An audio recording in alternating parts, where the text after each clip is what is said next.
ఇంత మధ్యలో ఇటు సైడ్ ఉంటే పొలాలు పచ్చగా ఉంటుంది.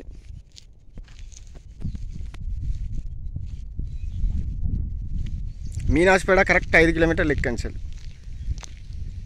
నల్లగుంట మీనాజ్పేట కిష్టాపూర్ విలేజ్. మనం ఇట్లా కూడా పోవచ్చు లింగారావు. దీక్షకుంటాను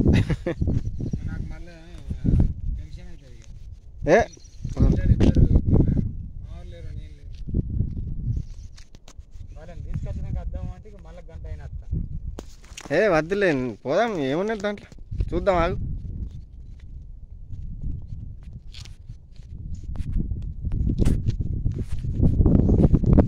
ఇంతకుముందు ఉడుము పోయింది చూసినావా?